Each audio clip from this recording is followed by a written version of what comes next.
it takes to be a doctor. As a student at Utah Valley University, I have met so many people with unique majors, but none as interesting as this week's guest, Dan Blumel. Dan is studying to be a doctor. Dan graduated from Utah Valley University in spring of 2020 and is now preparing himself to go to medical school. Well, welcome. Thank you so much for taking this time to sit down with me and have this amazing discussion. Yeah, thank you for inviting me. Well, you're so welcome. You're very smart, and I'm excited to pick your brain for a minute. So, why do you want to be a doctor? That all began, I guess, in high school when I started thinking about what did I want to do with my life and I guess a career, what I wanted to go into. And the thing I was drawn to most was probably the sciences. Mm-hmm. So I loved my biology courses, loved my chem courses, math courses. Not a big fan of physics, but that just might have been my teacher I had. However, I was really drawn to those. So I started thinking, okay, that's probably what I want to do. Mm-hmm. And so as I applied to colleges, as I started attending college, I was like, okay, what are some different career paths? And most of them led into either academia or going into the research, like R&D. And so I was like, okay, I guess I can do that. I looked into the different types and different things I could do. And then once I started getting into like lab work and looking at getting a feel for what would it be like to be in a lab, that's when I started realizing that, I don't really want this. I love the sciences. I love learning. And there were some moments about being in the lab that were exciting and enjoyable, but most of the time I didn't really feel it. Mm-hmm. And so I started narrowing down what I missed and what I wanted. I guess what I missed and what I longed for is being around other people. It was kind of lonely because there was a lot of times that you're like in lab, that you're doing this work where you're not really around other people, or you're only around like one or two other people for long periods of time. And I kind of missed that. I love getting to know new people, interacting with several other people. And so I was like, okay, I got to shift paths and figure out what I wanted. And as I started looking into different paths, the medical field came up, and it just felt right. The more I looked into it, just felt like that was something for me. And so I was like, okay, I'm going to go into the medical field. I want to be a doctor. And I started going, I guess, down that path, doing all the prep work that's required. And then it just, as I kept going through, it just felt more and more right. Would you say that there's any like one person or one class that really got you into studying medicine? Or did it just was like, I enjoy this, so I want to do it? When it comes to the choosing the field of medicine, I wouldn't say it was one person or one class. It was, I guess, just a combination of everything. And of me realizing I didn't really want to be alone in a lab all the time. Mm-hmm. That I wanted to be around people, and I guess it was just that experience of going through that over time, realizing that's what I really longed for. And mm-hmm. then as I looked into medicine and felt that it was right, then I would say that's where it sort of started transitioning. So it was never a single person or class. Mm-hmm. It was just, as you continued on, you're like, this is what I want to do. So you just started mm-hmm. following your passion. Well, that's exactly. Really cool. What does your schooling look like? Because everybody's like, oh, it takes forever to be a doctor. From what you've experienced and what you are looking forward to now, what does schooling look like for you? Like, how many years and what steps are you going to take in your future schooling? So I'll start with what it takes to be in college, because really what you did in high school doesn't really matter too much. For me, I was not a great high school student. I didn't really do a lot in high school. I wasn't really motivated there, didn't have the greatest GPA. I got into a university that was outside of a few programs, was essentially open enrollment. Mm-hmm. And then when I got to college, that's when I turned everything around. So high school didn't really matter too much. But then in college, essentially what it looks like to get into med school is med school has a lot of requirements to get into, one. You have to have a high enough GPA. So you have to have a solid GPA. Depending on the school and what type of med school you want to will change the GPA you need. So you have to do well in all your classes. And they want you to be doing all those classes in a short amount of time. Mm-hmm. So essentially getting a bachelor's, a standard 4-year degree, they want you to be able to do that in 4 to 5 years. they don't really want that spread out over several years beyond that to try to make it easier. So you have to do that. Several of the courses have to be science courses. There's certain prereqs that you need, like you need your general biologies, your OChems, your general chemistries, biochem, physiology, classes like that. They have those prereqs. The specific major, however, that can be anything you want. In fact, actually, there was one guy that I went to had a few classes with, and he was a music theory major, taking on the side for his like general electives these science prereq courses. So there's no prereq that's required or as in there's no specific major that's required. You can do whatever you want. So you have to be attentive in school, doing well in whatever major you choose, along with all these science courses that you have to take. And then beyond that, outside of school, you have to do a whole lot of extracurricular activities. Oh. So you have all these extracurricular activities, like you have to have plenty of volunteer hours. So you're doing volunteer hours, you're doing other getting patient contact hours. So being able to work hands-on with patients and like the medical field and whatnot, you have to have plenty of experience there. You have to have research experience. They require shadowing, so like shadowing other physicians. Oh, really? You have different things like that are required for you to get into. Now, there are people that get into these schools that don't have like every single one, but in most schools, unless they're like not really a heavy like research school or something like that, 80 to 90% of the people that get in have completed, let's say, research, have hours of research on their resume before they applied to that medical school. So there is a lot that you have to do outside of that while maintaining your grades, while doing well in school. A lot of these people that go through it have to like work and stuff. So there's a lot to do in your undergrad that makes it feel really hard and difficult to do that. Then what you have to do is before you get to med school, you have to take an exam called the MCAT. It's the medical college admission test. And for that, it's a lot of people usually take like prep courses, which take a lot of time. You're doing several hours a day sometimes, doing this over months, and then you try to get the highest score you can. And it's on a bell curve, so it's not like how many points you get out of the total number of points or total number of questions. It's more of a how did you do compared to all the other people that took this exam. And all those other people might be working just as hard as you, might be just as smart as you. So you want to really do well on this exam as well while you're going through your undergrad.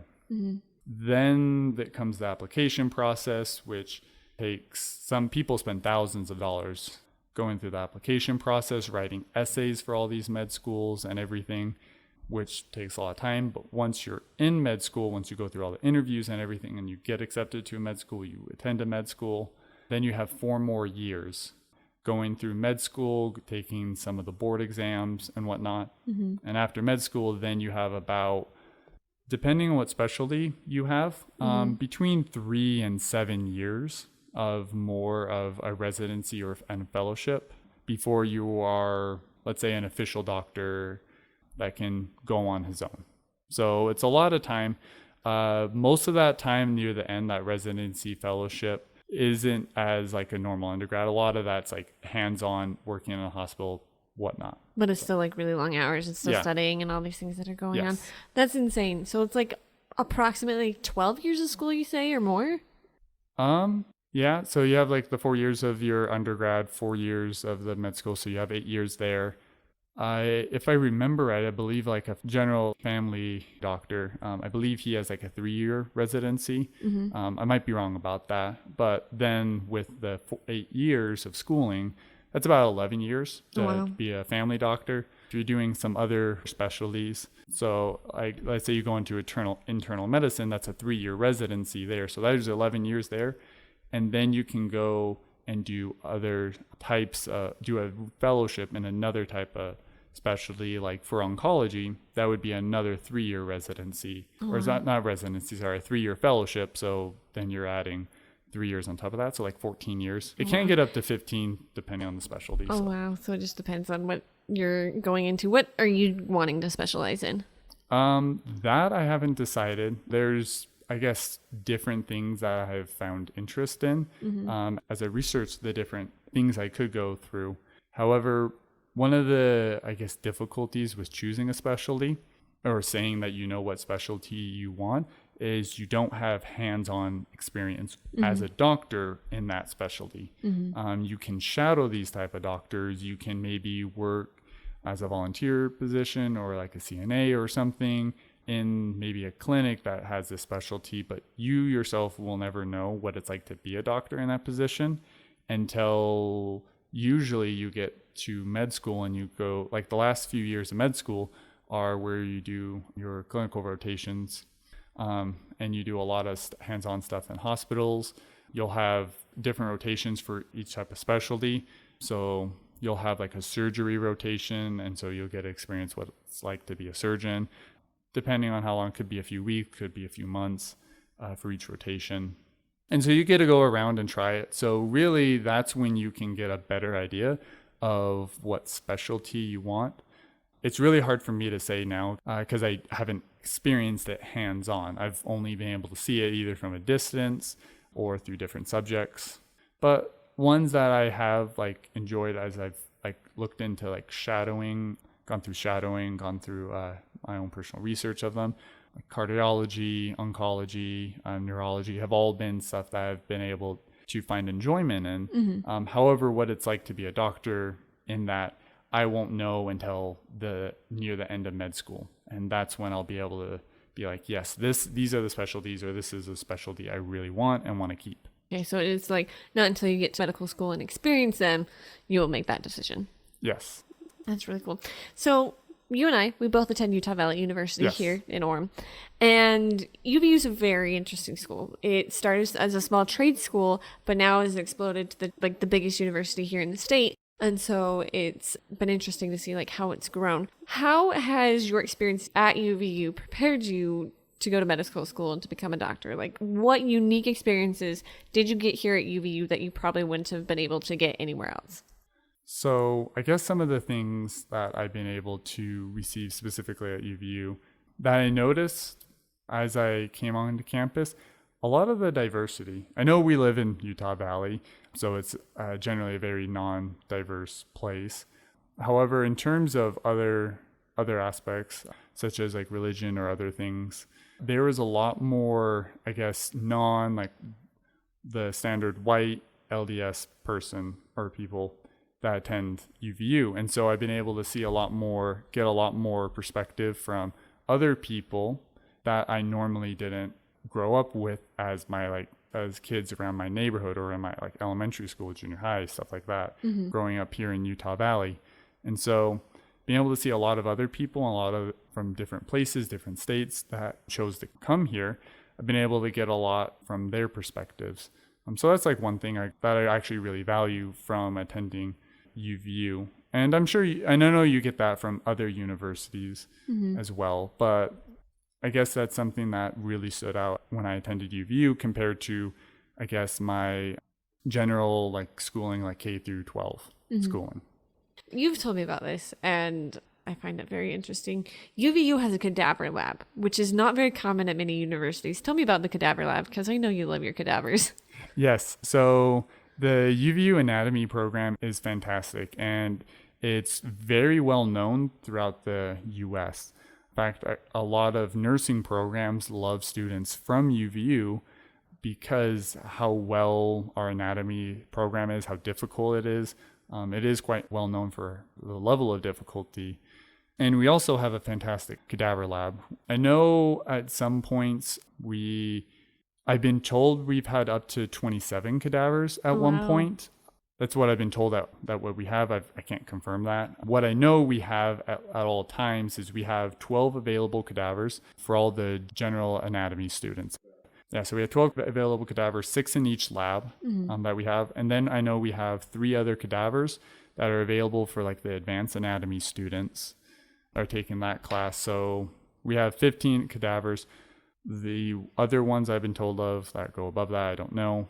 But the cadavers some of them are in fantastic condition. They're a great learning opportunity. And most of the time when we get when you take anatomy and once you get back on the cadaver lab, almost all the professors say spend your time on the cadavers. Come outside of regular lab hours to what we call open lab, and then you get hands-on experience with the cadavers, essentially one-on-one. There's no professor there. There's just you and other students being able to learn on the cadavers, and then you get to learn your entire anatomy and everything on these cadavers, on like real humans. So you actually know what it's like in your own body, and then it can really help you in whatever type of medical field that you go into. Yeah, I remember when I first met you, you're like, I love the cadavers, they're like amazing. And I was like, this dude's weird, he hangs out with dead people. And so I just thought it's really interesting that UVU has this experience, because I remember when I first was wanting to attend school, I never considered going to UVU, but UVU has some amazing programs. Yes, yeah, they do. UVU was definitely not my first choice.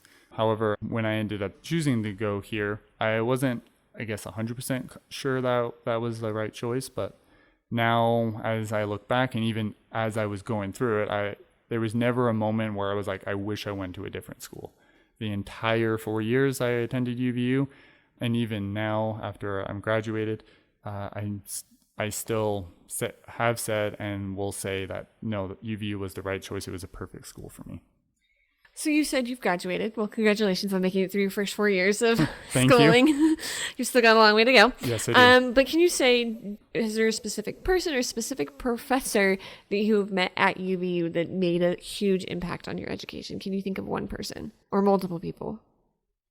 I would say with that, there's no one that comes to mind when I think about UVU itself, about a specific type of program that made a huge difference, or maybe a specific person. In fact, actually, there's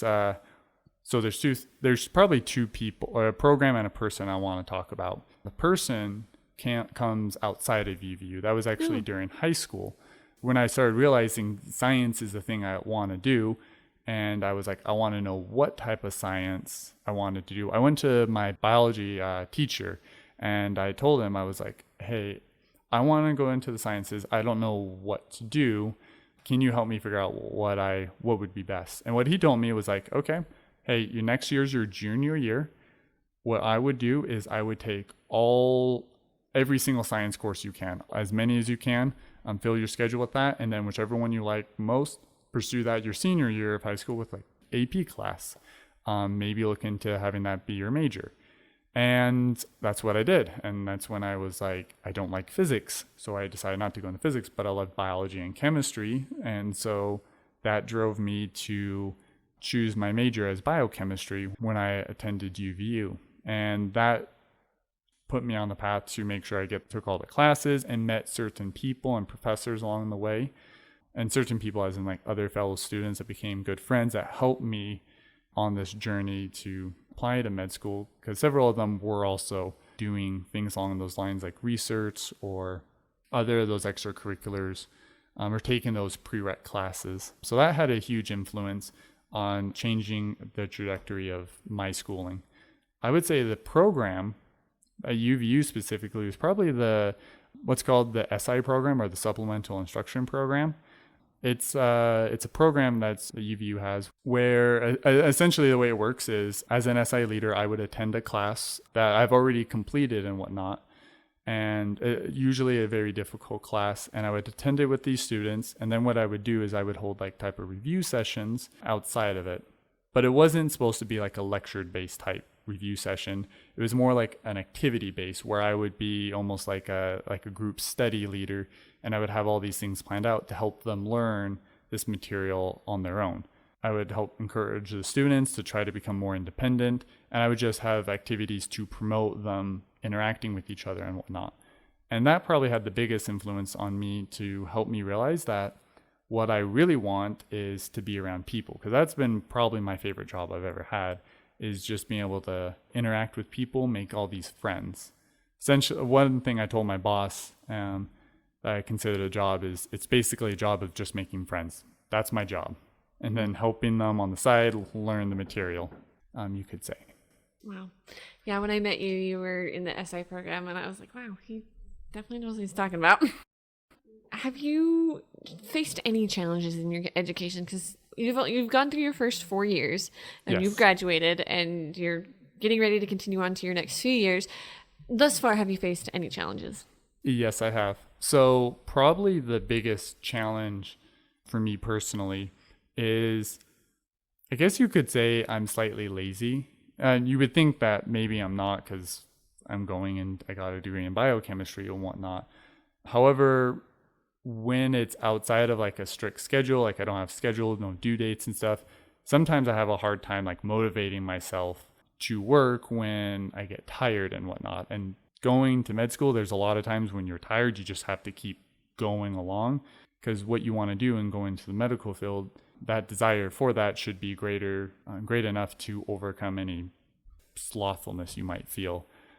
And so what I'm trying to get at is that when you're trying to get into medical school, there's a lot of those extracurricular activities that I mentioned. However, there's no due date for them. There's no one watching your back saying you have to do this or else. You basically do that, you track it on your own. If you don't do it, there's no one that knows. And so there are times that I found, like, I guess studying for the MCAT, where it's like I've been studying for 6 straight hours, or I've been in classes or work, and on top of that, and now I'm tired. I only have a couple more hours in the day.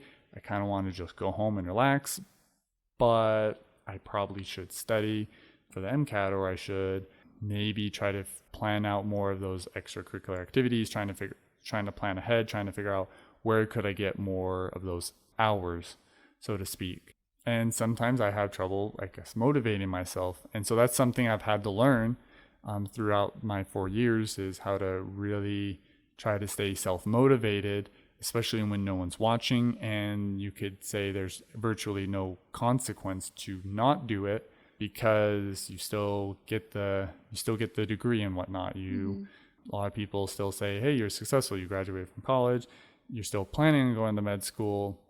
They're not too concerned that if you go in 1 month or in 5 months, they're not concerned when you go necessarily as much as the fact that you're still planning on going. So it really takes a lot of internal motivation and whatnot. So that's something I've had to work really hard on. I'm still working on it because still human, still fallible, still struggle with that personal weakness, and I really would love to overcome it completely, but I just have to, I guess, trot on. Right. And it's hard. Everybody just gets to that point where they get burnt out, but you just got to keep going, got to keep trucking. But what has been the most fulfilling part of your education thus far? Most fulfilling part of my education, I would say my most fulfilling part is probably the experience I gained. And when I say experience, it's not experience directly about my degree, but that's more experience with other people. Like I said, with that job I had, that I love, that SI position, it was making friends. I have a lot of experiences with former students and people who I used to work with, but now we're just friends because that semester has passed or whatnot. And a lot of these experiences I have with these people are very fond memories, or those are fond memories I cherish, and or some of the other experiences I've had as I've learned about other people, as I've interacted with people that don't have the same background or culture as me. And so those experiences I've gained as I've learned and grow has probably been the most valuable to me. Wow. So you graduated your first 4 years. I'd like to congratulate you, especially seeing you graduated in spring 2020. And, Thank you. And 2020 just needs to end. I'm ready for it to be Yes. done. But now that you're graduated, what is your plan? Because we've discussed this a little bit, but what do you plan to do in your next few steps of education? So I guess the plan going forward is I'm still trying to finish up some of those hours, those extracurricular activities and hours that I would need. So right now I'm working as a CNA that can help with patient contact hours. I'm still trying to finish up some shadowing. I'm volunteering and whatnot. And then I still need to keep studying for the MCAT. I'm planning on taking that at the beginning of next year, and then work on my, I guess you could say, portfolio, what I would put together, my resume for my application to med school.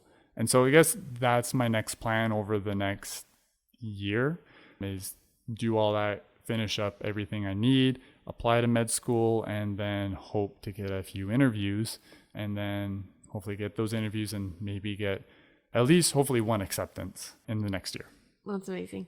So you're continuing on your education, but in your eyes, what is the most fulfilling part about being a doctor? I know you're not a doctor quite yet, but in your eyes, what is the most fulfilling part? The most fulfilling part of being a doctor, I would have to say, want to share a story of one of the times I was shadowing another physician. He was up at the University of Utah, and he's an oncologist. And what happened was I was shadowing with him. We went in to see a patient, and it was a patient that has been, I guess, cured or had his cancer in remission for the last few years. And the experience struck me. It was probably my most vivid memory I have of all my shadowing hours. This patient jumped off the bed, ran over to the doctor when the doctor walked in and gave him a hug. And then the doctor and him just talked for probably 5 minutes, just as friends. There was no medical talk. There was no nothing. It was just two friends talking. And then it transitioned to, okay, let's talk about you and your health. Let's talk about your cancer. And then they talked about that. But at first it was friends first. And so for me, that was probably the most fulfilling thing I saw of being a doctor is I guess that interaction, that friendship, those memories and those connections that you can build as a doctor, those influences that you can have as a doctor that no one else can because of the circumstances, because of the terrible medical conditions that all of us can get. Wow. That's amazing. Everybody thinks the doctor is like, oh, I have to go to the doctor, and they dread it. But we have to remember doctors are people. They have lives and they're here to help. And so that's amazing. I applaud you for wanting to become a doctor. If you had a piece of advice to give to someone who is interested in studying medicine or interested in becoming a doctor, what advice would you give to them? I would say if they are interested in becoming a doctor is look at the reason of why you want to be a doctor. There are people, pre-meds that I've come across throughout my time at UVU. There are those that have good, pure intentions. They know why they want to be a doctor. They want to help people. They have genuine reasons, and they really do care about others. It's sad to admit, but there are some people, and while I've only met a few, and majority of the people I meet usually have good hearts, but there is a few I've seen that don't want to be a doctor for the right reason, whether they just want the money or whether they just want, you could say fame of being a doctor, the praise that you get from being able to say you want to do that, or any other other reason that you could come across. Try to really identify why you want to be a doctor. Try to make sure it's a good reason and that it's sincere, that's truly why you want to be a doctor, and then let that drive you, because it is a hard road. There's a lot of stuff you need to do outside of just normal classes and work, and it takes a lot of motivation. And so making sure you have that genuine reason behind wanting to go to med school and get all that debt, because med school is very expensive. It's going to be a long time until you can pay that off. So you're not going to make a lot of money for a while trying to pay off that debt. So make sure it's a good reason, you really want it, and let that drive you, because then that can get you through all the rough times that you're going to have, because it's just part of life. There's going to be a lot of rough times trying to become a doctor. So that's what I would say would probably be the best advice I could give. Wow. Well, thank you so much for coming and sitting down with me and talking with me about your experience. And I wish you the best in your next endeavors. Yes, thank you. And thank you for having me. You're welcome. Thanks. On next week's episode of Talented. I was like, if I want to really learn this instrument and love it, I might have to take it from somebody else. I'm not going to lie, my mom was a huge reason why I did continue to go to piano lessons and stuff. We sit down with the beautiful, amazingly talented pianist Elena Dunn. Until next time, stay talented.